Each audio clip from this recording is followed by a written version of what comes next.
The ferry's horn, a mournful bellow, seemed to tear the very fabric of the gray afternoon. Dean stood on the deck, the biting wind whipping his hair across his face, tasting of salt and impending rain. The mainland, a faint smudge of civilization, receded with each churn of the propeller. He clutched the worn leather satchel tighter, its contents, a tattered map and a heavy, tarnished key, offering little comfort. Solitude, he'd told the solicitor, was what he craved. A fresh start, away from the echoing silence of his old life, away from the constant gnawing ache in his chest.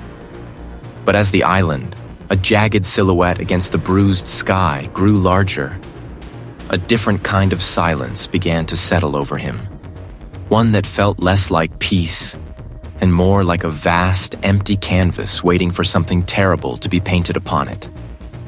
The island was a craggy, unforgiving place, shrouded in a perpetual mist that clung to the cliffs like a hungry ghost.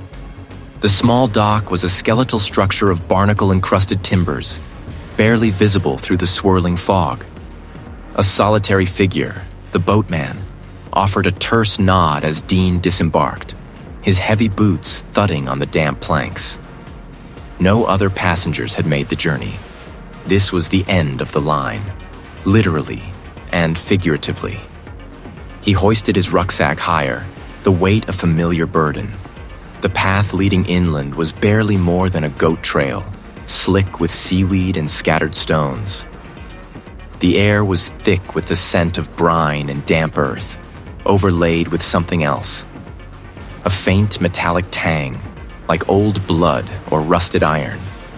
Dean pushed on, his gaze fixed on the distant, flickering light of the lighthouse, a beacon of his inherited isolation. Each step was a deliberate act, a defiant march against the grief that still clung to him like a shroud. He would not break. He could not. As he ascended the winding track, the island slowly revealed its stark, ancient face. Moss-covered rocks jutted out like broken teeth, and stunted, wind-battered trees clawed at the sky.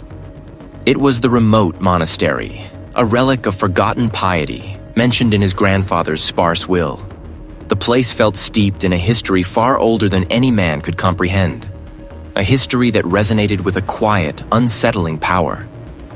The lighthouse keeper's cottage, when he finally reached it, was even more desolate than he had imagined. Perched precariously on the cliff edge, a stone's throw from the towering whitewashed lighthouse itself, it seemed to sag under the weight of years and neglect. The windows, grimy and opaque, stared out at the churning sea like blind eyes. The paint on the front door had long since peeled, revealing raw, weathered wood. A faint, cloying smell, a mix of mildew and something unidentifiable, hung heavy in the air. He fumbled with the key, its cold metal biting into his gloved fingers. The air inside was still and heavy, laden with the dust of decades. A thin shaft of light from the doorway illuminated dancing motes, like tiny, frantic spirits. Dean stepped across the threshold, the floorboards groaning beneath his weight. This was it, the start of his new life. The cottage was a testament to his grandfather's reclusive existence. Dust sheets draped over furniture like shrouds, their outlines hinting at heavy, old-fashioned pieces. On a small, rickety table near a window, a single, unlit oil lamp stood next to a stack of yellowed charts. Dean ran a finger across the grimy surface of the table, leaving a clean streak. As his eyes adjusted, he noticed the subtle details. A faint indentation in the dust on the floor, as if something heavy had been dragged across it. He tried to dismiss it, blaming the poor light, but a prickle of unease had already begun to blossom in his gut. He walked deeper into the main room, his footsteps muffled by the dust. A low, persistent hum seemed to vibrate through the very floorboards, almost imperceptible beneath the roar of the wind and waves outside.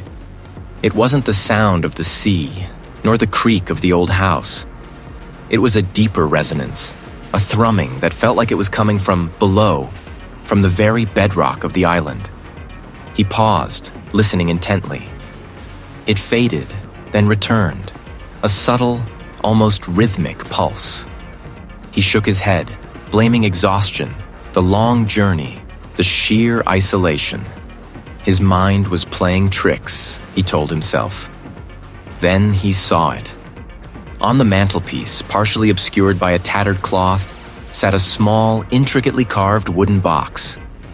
The wood was smooth, cool beneath his fingertips, yet possessed a texture that seemed to resist the light, absorbing it. There were no visible seams, no hinges, no obvious way to open it. It was a single, seamless block, carved with a series of interlocking, unfamiliar symbols that seemed to writhe and coil like something alive. What was it? And why had his grandfather kept it hidden? The ferry finally docked with a shriek of metal and a shudder that vibrated up Dean's spine.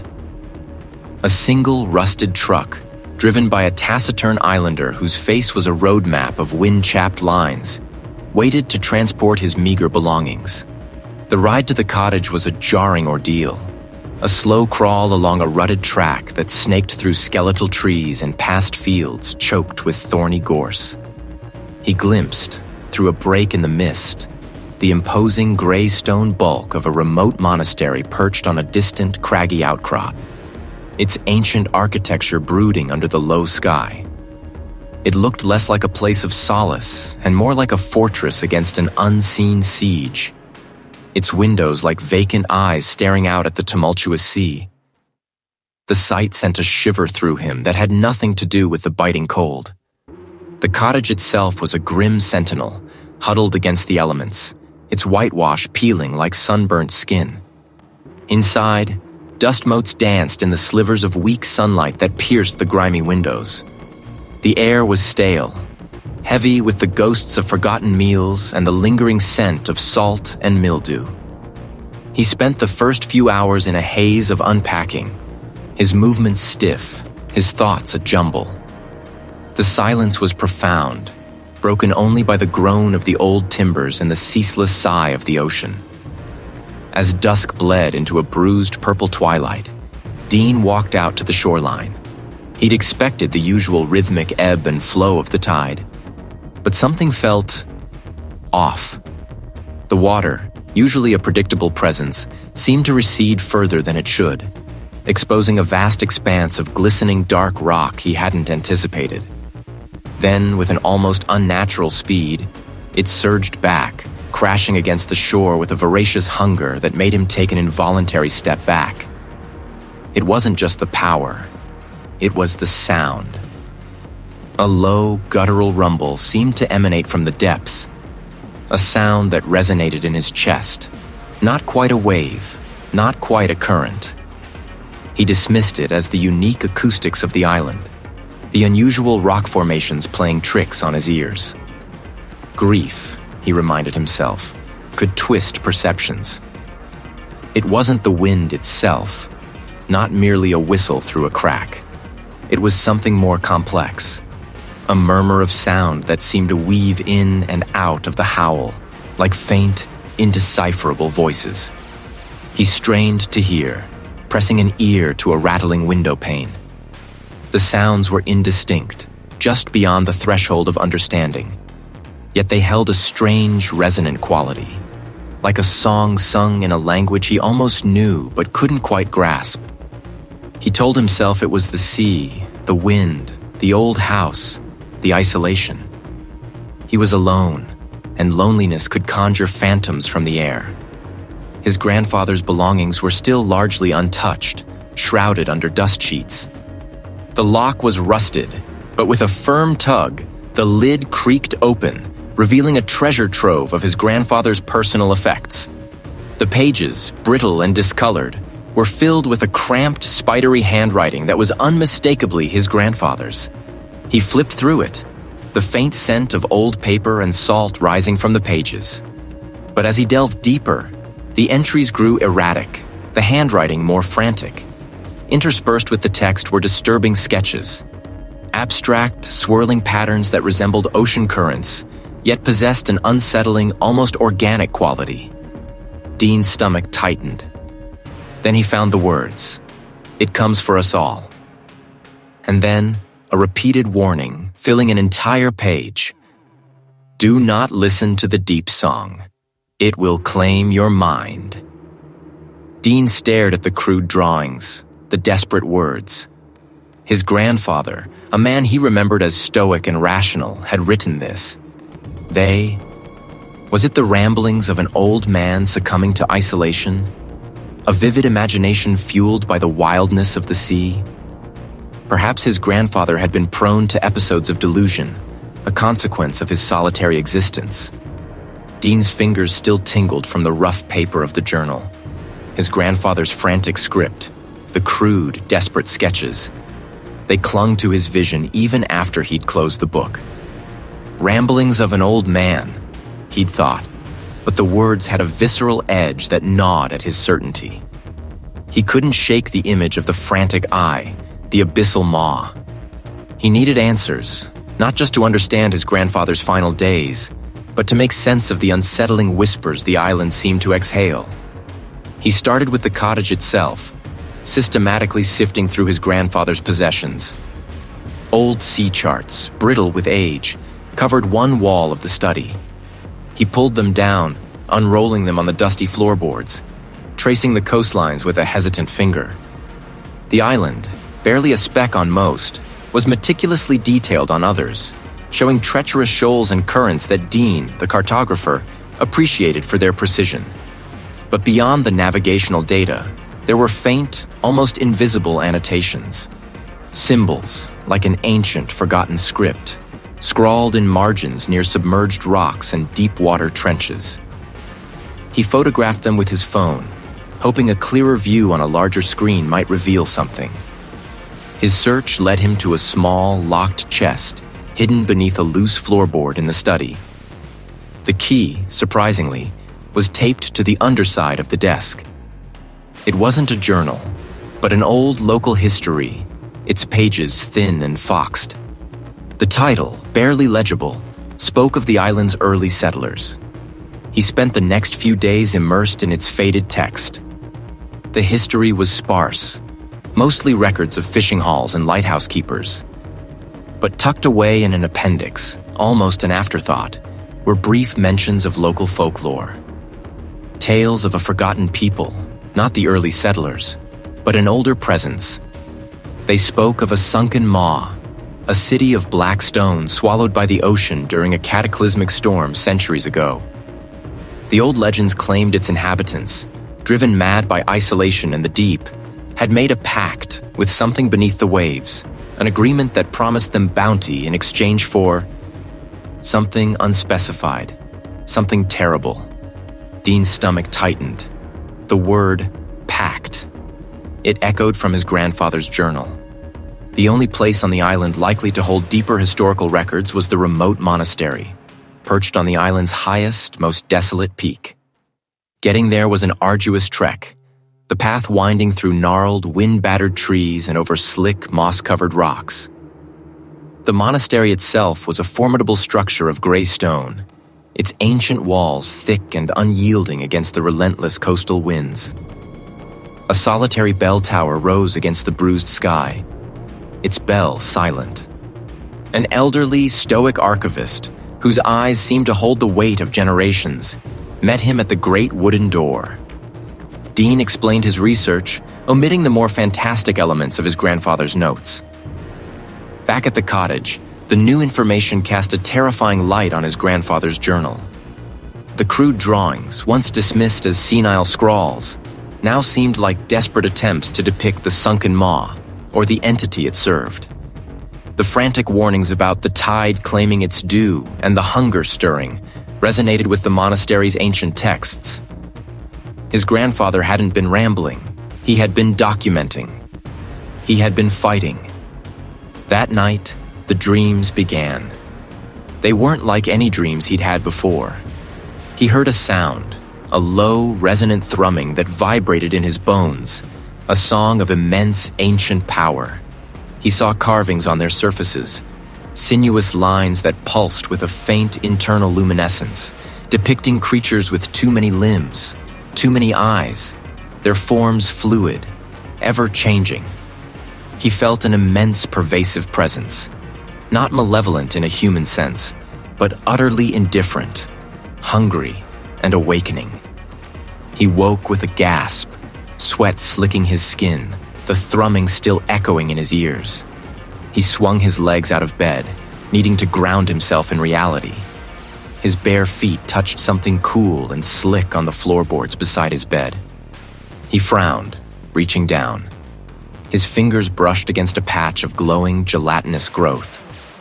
He fumbled for the lantern, its beam cutting through the gloom. It wasn't the dull green he knew. This was a vibrant, almost electric blue, pulsating with its own faint internal light. It seemed to shimmer, slowly, almost imperceptibly, expanding its reach across the floor.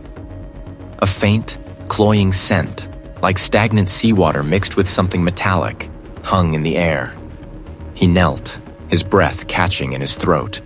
It looked like something from his dream, something that shouldn't exist outside the deepest, most inaccessible parts of the ocean. It was growing here, in his cottage, silently, insidiously, a luminous alien tendril reaching out from the deep. Dean's fingers traced the spidery script, his eyes burning from hours of straining in the dim light. The brittle parchment crackled like dry leaves, threatening to crumble under his touch.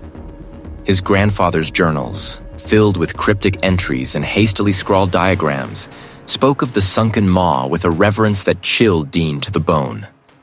The fragments he'd pieced together painted a picture of ancient rites, of offerings made beneath the darkest moon to that which sleeps beneath the tide. He felt the weight of generations pressing down on him, a legacy of a secret he was only now beginning to comprehend. It wasn't the wind, nor the groan of old timbers settling.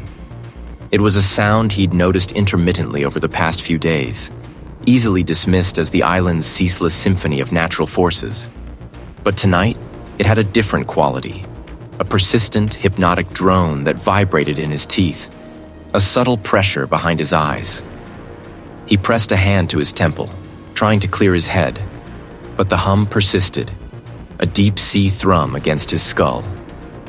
As he did, a small, polished stone, one of the many curiosities his grandfather had collected, rolled from the edge of the desk, not falling, but gliding with an impossible slowness, as if caught in an invisible current, before tapping gently against the leg of his chair. Dean stared at it, then at the empty space it had occupied. He was certain he'd placed it further back. His gaze swept the room, searching for a logical explanation. The cottage was old, uneven, perhaps a slight tremor, a shift in the house. Later, needing a break from the dense texts, Dean walked to the small, grimy mirror hanging in the cramped hallway. He peered at his reflection, noting the deepening lines of fatigue around his eyes, the pallor of his skin. The hum intensified slightly, a subtle shift in its frequency. As he watched, his reflection wavered. Not a shimmer from poor glass or flickering lamplight, but a distortion from within. His features elongated, then compressed, as if viewed through turbulent water. He blinked, hard, and the image snapped back, his normal face staring back at him, bewildered and shaken. It wasn't a trick of the light. He needed answers, a way to fight back against this insidious encroachment. He pulled a heavy, leather-bound volume from a low shelf, a book he hadn't noticed before. It was wedged tightly behind a loose board, almost intentionally hidden. Inside, pages were filled not with his grandfather's usual neat hand, but with frantic, almost desperate scribbles. Here, the references to the sunken maw were more explicit, less veiled. The brethren there, they understand the cost. They've seen the signs. A sacrifice not of blood, but of essence. A part of oneself, given willingly, to quiet the hungry depths. Dean found a pressed, dried sprig of a plant he didn't recognize tucked into that page, along with a rough map leading to a desolate, windswept point on the mainland, marked Remote Monastery, Place of Ancient Warding. His grandfather hadn't just studied this entity. He had sought out those who understood it, perhaps even participated in their desperate attempts to placate it. He hadn't been warding it off completely, Dean realized with a sickening lurch in his gut. He had been feeding it. Dean's eyes fell upon a small, carved wooden box nestled amongst a pile of navigational charts. He remembered seeing it before, dismissed it as a trinket. Now he opened it. Inside, resting on a bed of dried seaweed, was a single tarnished silver locket. He recognized it instantly. It was his grandmother's. He remembered his grandfather wearing it after she passed. A constant, silent grief etched onto his face. The locket was empty now, its chain broken. Had this been the offering? Not a blood sacrifice, but something far more personal, more devastating? Had his grandfather offered a piece of his own heart, his most cherished memory, to appease the entity, to keep it from claiming the entire island? The thought was a sickening revelation. It elongated, stretching upwards, its form indistinct yet undeniably present, like a column of churning ink-black water. It pulsed, a slow, rhythmic expansion and contraction. Dean instinctively recoiled, his chair scraping back with a harsh shriek. The air grew frigid around it, biting at his exposed skin. It wasn't fast, but it was relentless, a slow, inevitable creep. His breath hitched in his throat, a ragged gasp. He stumbled backwards, knocking a stack of books to the floor with a deafening crash that seemed to momentarily disrupt the hum. The aqueous form paused, retracting slightly, as if momentarily startled, or perhaps merely observing. He clutched the heavy journal, his knuckles white, a desperate, defiant glint in his eyes. He wasn't going to be another offering. The journal lay open, its brittle pages illuminated by the sputtering oil lamp. Dean's eyes traced the faded ink, picking up precisely where he'd left off, the words a chilling whisper from the past. A sacrifice, not of blood, but of vigilance. A constant watch, an unyielding presence to guard the breach. The brethren at the remote monastery understood this. They knew the cost of slumber. Dean reread the passage, a cold dread seeping into his bones. His grandfather hadn't merely observed. He had participated. He hadn't just documented the old ways. He had been part of the brethren, one of those who understood the cost. The implications were staggering, a sudden, sharp twist in the narrative of his own life. The solitude he'd sought here was not a fresh start, but an unwitting inheritance of a terrible duty. He turned the page, his fingers trembling slightly. The subsequent entries were less academic, more personal, stained with what looked like dried seawater and something else. A faint metallic tang that made his stomach clench. His grandfather had written of the deep song, not as a theoretical concept, but as a palpable, insidious force. It begins subtly. An entry from years ago read, "A hum in the foundations, a pressure behind the eyes. They are not words, not truly, but echoes of a vast alien consciousness." It was faint at first, easily dismissed as the cottage settling or the wind rattling a loose pane. But it persisted, growing in intensity, a deep, resonant tone that seemed to bypass his ears and settle directly in his skull. He pressed his palms against his temples, trying to steady the world, but the thrum only deepened, evolving into a complex, swirling chorus of sound. It wasn't melodic, not in any human sense, but a cacophony of groans and creaks and a vast, undulating sigh that seemed to resonate from the very depths of the ocean. His mind, usually so precise and orderly, felt as if it were being kneaded, stretched, and pulled thin. Was this the deep song? Was this what his grandfather had endured? He squeezed his eyes shut, trying to block out the sensory assault, but the sound was internal now, a vibration in his very bones. When he opened them again, the room had subtly changed.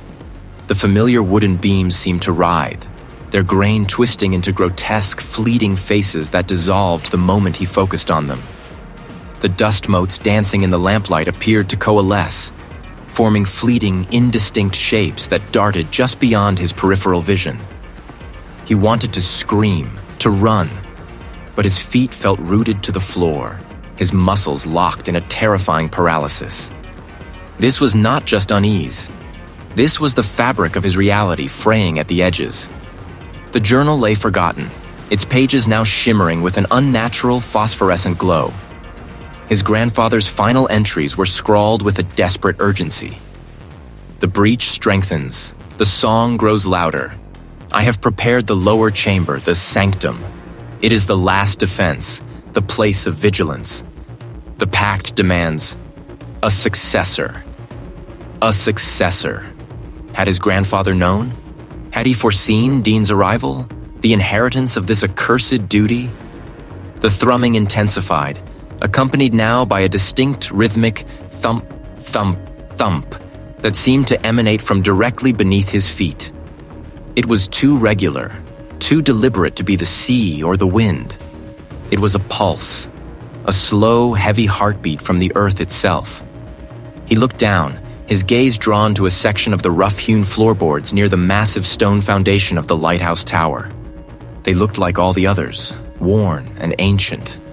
But something about them felt different, a subtle incongruity in the pattern of their age. Driven by a surge of desperate resolve, Dean shoved the journal aside. He felt for a seam, a latch, anything. The deep song roared in his ears now, a relentless tide of noise that threatened to drown his thoughts, yet it also seemed to guide him, a terrible siren leading him to a terrible truth. His fingers found it.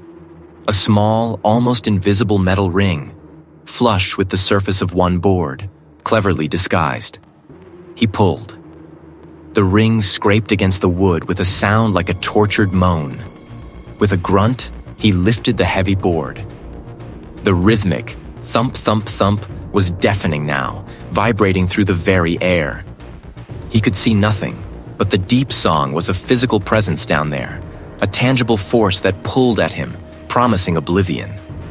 He knew, with a certainty that transcended logic, that this was the sanctum, the lower chamber, the place of vigilance. His grandfather's last defense. And now, his.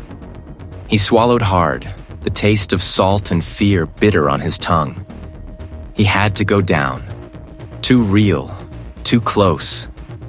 It wasn't a trick of the wind, nor the creaking timbers of the old lighthouse. He pressed a hand to the rough-hewn stone wall, feeling the tremor travel up his arm, a cold, insistent hum that spoke of something vast and awake. The thump, thump, thump was no longer just a sound. It was a physical presence, a pressure in the air that made his eardrums ache. He had spent weeks poring over his grandfather's cryptic notes, tracing faded lines on water-stained maps, piecing together a puzzle he hadn't even known existed. His gaze fell upon a sketch in the journal, a crude drawing of a crumbling structure nestled in a remote, overgrown cove on the island's northernmost tip. The sketch showed a distinctive, jagged peak above it, a landmark he now recognized from his own cartographic surveys. The thrumming seemed to tug at something within him, a strange, magnetic pull. The journey was a blur of wind-whipped gorse and slippery shale. The air grew colder, heavier, as he descended into the cove. The remote monastery emerged from the shrouding fog like a skeletal hand, its gray stone walls weeping lichen, its roof long since collapsed into a gaping maw. The windows were empty sockets staring out at the churning gray sea. He pushed through a heavy, rotting oak door that groaned like a dying beast. The nave was a ruin, fallen timbers scattered like bones. But at its far end, a massive altar, surprisingly intact, drew his eye. The thump, thump, thump was deafening here, vibrating up through the very flagstones beneath his feet. It was coming from under the altar. He found no obvious seam, no lever, but the pressure intensified, guiding his hand to a specific point on the altar's base. He pressed. With a low grind that echoed through the cavernous space, a section of the floor beside the altar slid inward, revealing a gaping blackness. A rush of frigid, stagnant air surged upward, carrying with it a scent that made his stomach clench. Salt, ozone, and something profoundly alien, like the breath of an ancient leviathan. A narrow, spiraling staircase, slick with condensation, descended into the earth. In the center, bathed in an unearthly pulsing violet luminescence, stood a monolith. It was not stone, not metal, but something else entirely. Obsidian smooth, yet impossibly veined with what looked like frozen lightning, it rose almost to the vaulted ceiling. Its surface seemed to undulate, to breathe, and from its core emanated the rhythmic thump, thump, thump. No longer a distant sound, but the very heartbeat of the chamber. He felt a profound sense of wrongness, of something ancient and utterly non-human. The air around the monolith shimmered, distorting the chamber, making the walls seem to stretch and contract. This was no mere artifact. This was a conduit, a gateway. Suddenly, the chamber twisted. He cried out, stumbling backward, but he couldn't tear his gaze away from the monolith. Images flooded his mind, not seen with his eyes, but felt, implanted directly into his consciousness. He saw the island, not as he knew it, but transformed. The familiar shores were gone, replaced by sprawling, calcified growths, reaching like skeletal fingers from the blackened waves. The lighthouse, his home, was a crumbling spire, encrusted with barnacle-like formations that pulsed with the same violet light. He was not just an observer. He was a participant, a willing sacrifice, his mind utterly subsumed. And Dean was meant to be the first step, the anchor, the successor. The monolith pulsed again, and the vision snapped away, leaving him gasping for breath, his heart hammering a frantic human rhythm against the echoing thump-thump-thump of the artifact. He staggered back against the cold stone wall, his knees weak, his mind reeling. The entity wasn't merely stirring. It was here, its presence radiating from the monolith, its intentions laid bare. The threat wasn't distant. It was immediate, tangible, and it had already begun to claim him. He was trapped, not just on the island, but within its horrifying, encroaching reality. The tremor did not cease. It deepened, a low thrum that bypassed Dean's ears and settled directly in his bones. The stone wall, cold and unyielding against his palm, pulsed with an unnerving rhythm, not unlike a sluggish, immense heart. He snatched his hand back as if burned, though no heat emanated from the ancient masonry. A cold dread seeped into him, colder than the salt spray that often lashed the lighthouse. A chill that originated from within, from the very core of his being. The air grew heavy, thick and cloying, tasting of brine and something else. Something metallic and ancient, like rust dissolving in seawater. A faint pressure built behind his eyes, a dull ache that quickly sharpened into a piercing throb. It felt as if unseen hands were pressing against the inside of his skull, trying to pry it open. The familiar lines of the room, the worn planks of the floor, the peeling paint on the window frame, began to waver at the edges of his vision. They didn't blur exactly. They seemed to shimmer, as though viewed through heat haze or the distorting surface of agitated water. It wasn't a language he recognized, but the intent was unmistakable. An invitation, a promise, a threat. It spoke of depths, of forgotten things, of surrender. He stumbled backward, colliding with a heavy wooden chest, the impact jarring his teeth. He felt a sudden, irrational urge to rip open his own flesh, to let whatever was pressing against him out. The thought was alien, horrifying, and yet it felt for a terrifying moment like his own. This wasn't just an entity out there anymore. It was here, inside the lighthouse, inside him. It was trying to breach the last fragile wall of his sanity, to crack him open like an oyster shell. He wasn't just a witness. He was a target, a vessel. The realization hit him with the force of a physical blow. stealing his breath. He was trapped, utterly alone, with something vast and hungry trying to consume him from the inside out. His gaze, wild and desperate, landed on the grandfather's journal, lying open on the small, scarred table. He lunged for it, his fingers fumbling with the brittle, yellowed pages. The tremors intensified, rattling the very foundations of the lighthouse.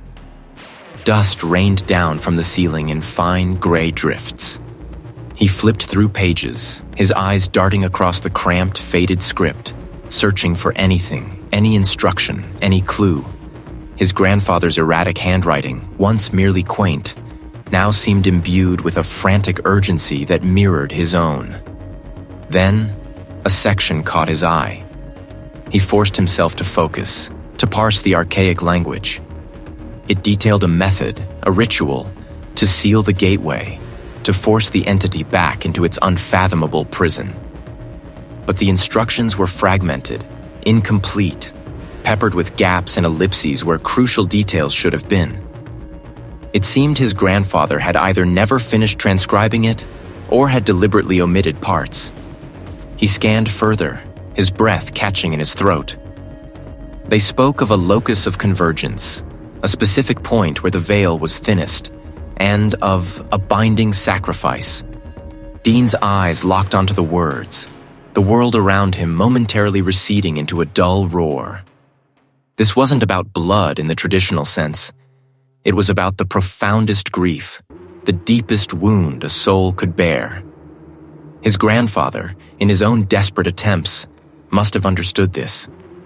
The words blurred before Dean's eyes, but one phrase stood out, stark and undeniable. Within the hallowed grounds of the remote monastery. A remote monastery. The one he'd seen marked on his grandfather's maps, a crumbling ruin deep in the island's interior, shrouded in mist and legend. It was miles from the lighthouse, a treacherous journey through untamed wilderness. It was a sacrifice of the soul, a final terrible act of self-immolation. The entity was pressing harder, demanding entry. He had found a way, however desperate, however incomplete, however terrible. He had no other choice. Dean pushed through the gnarled thickets, the air growing thick and heavy, not just with the island's usual damp chill, but with an oppressive weight that pressed on his eardrums, his very bones. The path to the remote monastery, once merely overgrown, had become a living obstacle course. Roots, thick as python coils, snaked across his way, tripping him, while branches, skeletal fingers of dead wood, clawed at his oilskins. Above, the sky had curdled to a bruised purple-black, a color he'd never seen before, even in the worst storms. He stumbled, his boot catching on a mound of earth that felt strangely yielding, almost organic. He looked down. The soil itself seemed to pulse faintly, a low, thrumming vibration that resonated through the soles of his feet. Small, pale growths, like fungi but with a disturbing, almost cartilaginous texture, had erupted from the ground, clinging to the moss-covered stones. They shimmered with an inner luminescence, a sickly green glow that cast distorted shadows. The island was no longer merely wild. It was actively hostile, morphing under an unseen pressure. His breath hitched. It was testing him, challenging him. He clenched his jaw, the taste of brine and fear sharp on his tongue. It was his only hope, or perhaps his final destination. The remote monastery emerged from the swirling miasma like a decaying tooth, its gray stone walls crumbling, its roof long since fallen in. It was less a building, more a skeleton picked clean by centuries of wind and rain. Yet, something had changed. The air around it felt denser, humming with an almost audible resonance. The ground here was riddled with those same phosphorescent growths, pulsing more intensely, like a nest of aberrant bioluminescence. Dean stepped over the threshold, into what must have been the main sanctuary. His grandfather's precise script, usually a source of arcane knowledge, now felt like a death warrant. He flipped past pages filled with diagrams of constellations and tide charts, past the frantic, barely legible scrawls of the final entries, until he found it. The last complete passage. It wasn't a ritual of banishment, he realized with a sickening lurch in his gut. It was a pact. A mirroring. The entity demanded an offering of sorrow, a profound grief to match its own ancient, bottomless despair. And the counter-ritual, as his grandfather had understood, wasn't to destroy it, but to bind it. To force it back into its slumber, sealed not by wards, but by a reciprocal sorrow, a shared burden that would anchor it for a time to the crushing weight of human suffering. To offer not battle, but a reflection. To give it the sorrow it craves, and in doing so, to make it whole, yet contained. Dean's hands trembled, the journal's pages suddenly heavy as lead. He understood. The entity didn't want to be fought. It wanted to be fed. This was the weapon. He had come here to fight, to banish, to escape. Now he understood he had come to sacrifice. He wasn't just offering a memory. He was offering his future peace, his ability to ever truly heal. The personal cost was immense, unimaginable. He looked around the desolate interior of the remote monastery. The air crackled with a malevolent energy, the phosphorescent growths on the floor pulsing in frantic rhythm with the pounding in his chest. He reached into his satchel again, pulling out the small, crude knife he'd found tucked into a hidden compartment of his grandfather's desk. It was dull, the blade pitted with age, but the hilt was wrapped in a strip of dried, cured leather, oddly warm to the touch. This, the journal implied, was not for blood, but for severing. For severing the ties that anchored him to the mundane world, for opening himself to the profound sorrow. He swallowed hard, his throat dry and tight.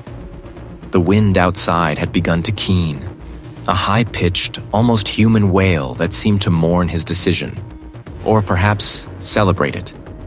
The island groaned beneath his feet, a deep, resonant rumble that vibrated up through the ancient stones of the remote monastery.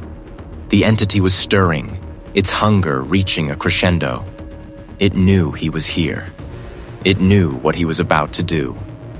Dean took a deep, shuddering breath. He was not fighting for himself anymore, not truly. He was fighting for the island, for the distant world beyond, to contain the horror that now clawed at the edges of reality. He lifted the knife, its dull edge glinting faintly in the sickly green glow. He closed his eyes, picturing the face of his lost partner, letting the grief wash over him, a tsunami of pain. He would give it everything. The time for deliberation was over. The time for the offering had begun. The journal lay open, its pages brittle beneath Dean's clammy fingers, a map to a horror he had never conceived. He understood now, not a fight of strength, but a transaction of suffering.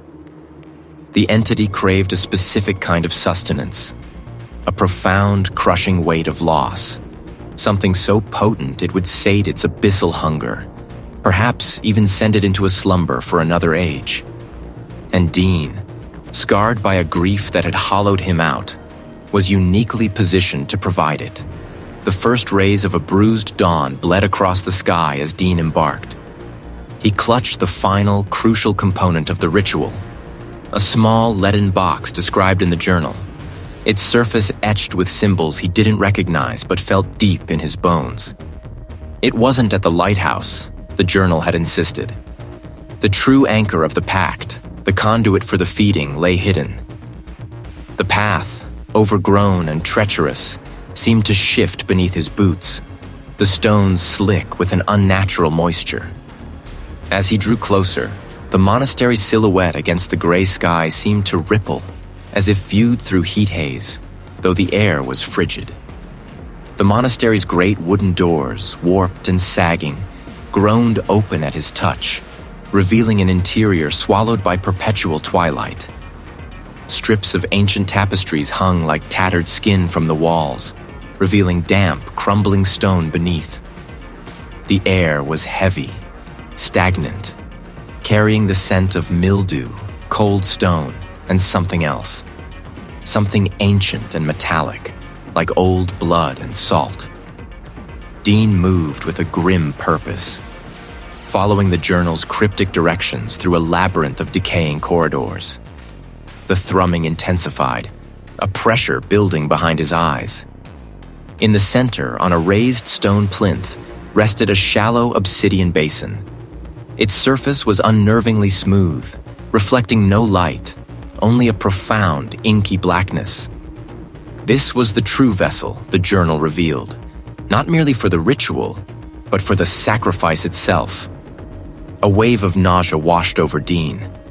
The entity was here, or at least its influence was a suffocating shroud. He fought it, focusing on the heavy leaden box in his hand. He placed it carefully beside the basin. This was the final step before the lighthouse. As he worked, a profound presence settled into the room, a crushing weight that pressed down on his chest, threatening to buckle his knees.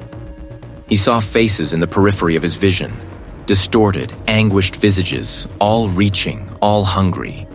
He grit his teeth, forcing himself to concentrate on the instructions, on the precise arrangement of the items. The wind shrieked, a banshee's wail tearing at his clothes. The air was electric, charged with an unseen force, making the hairs on his arms stand on end. The lighthouse, when it finally loomed into view through the driving mist, was a beacon of madness. The structure itself seemed to pulse, a deep organic thrumming vibrating from its very core. The rocks around its base were slick with a viscous black fluid that caught the flickering light, gleaming wetly. The smell was overpowering now.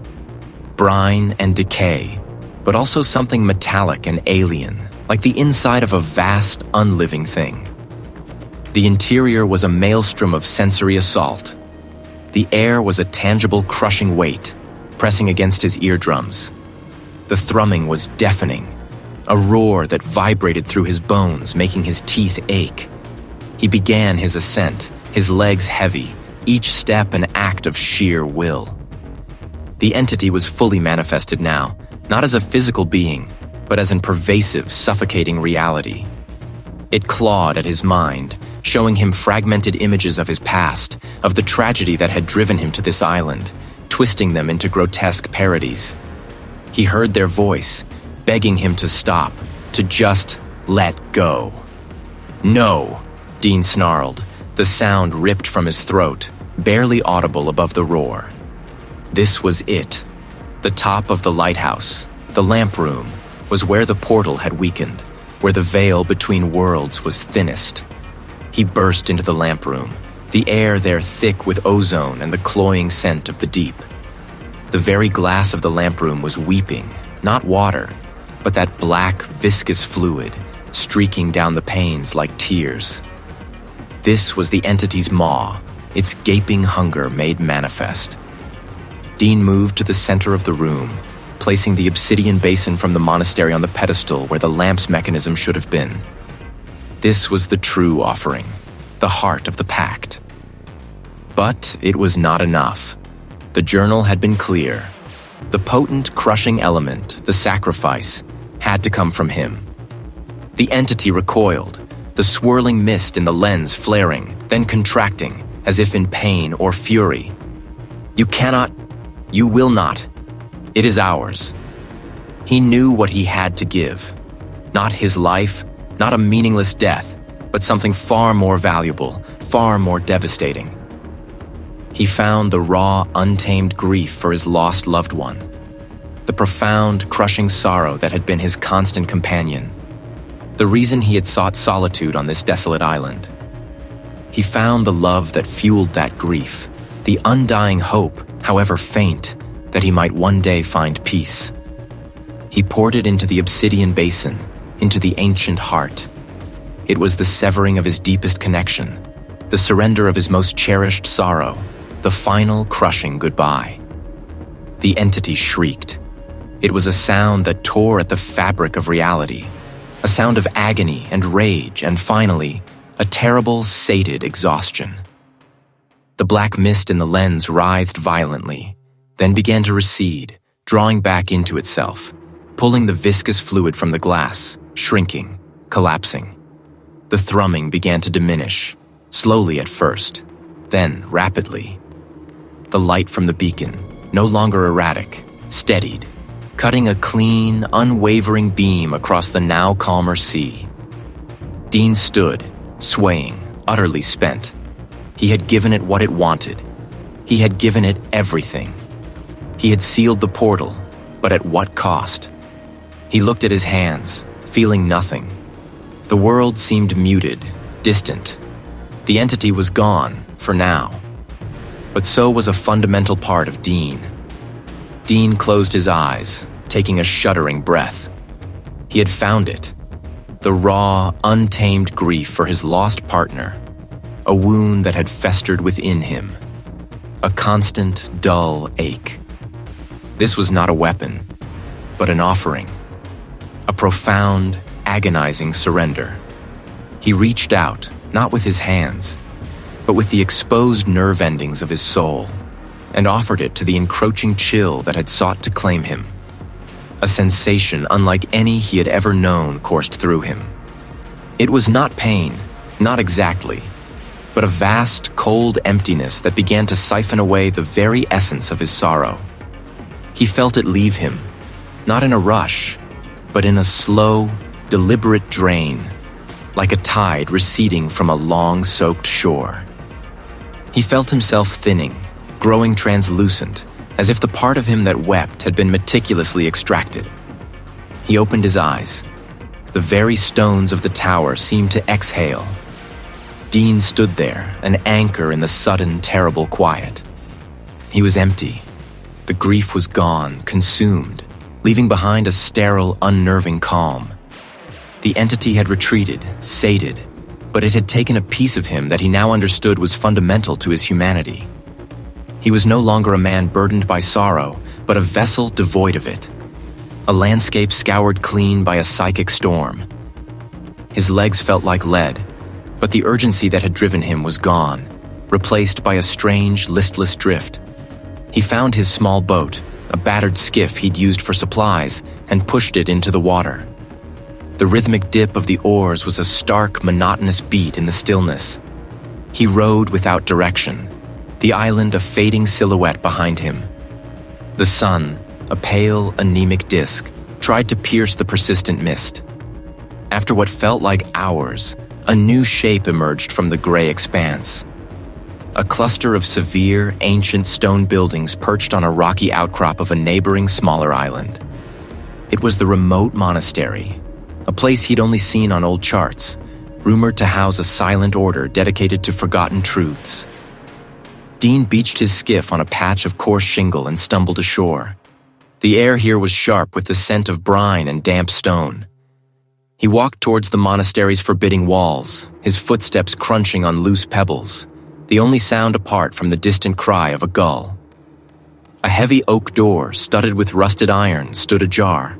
The interior was a labyrinth of cold stone corridors, lit by sparse, flickering oil lamps. The air was thick with the scent of old parchment and something else. Something metallic and faintly acrid, like burnt offerings. He found himself in a large, echoing chamber, its walls lined with ancient, unreadable texts.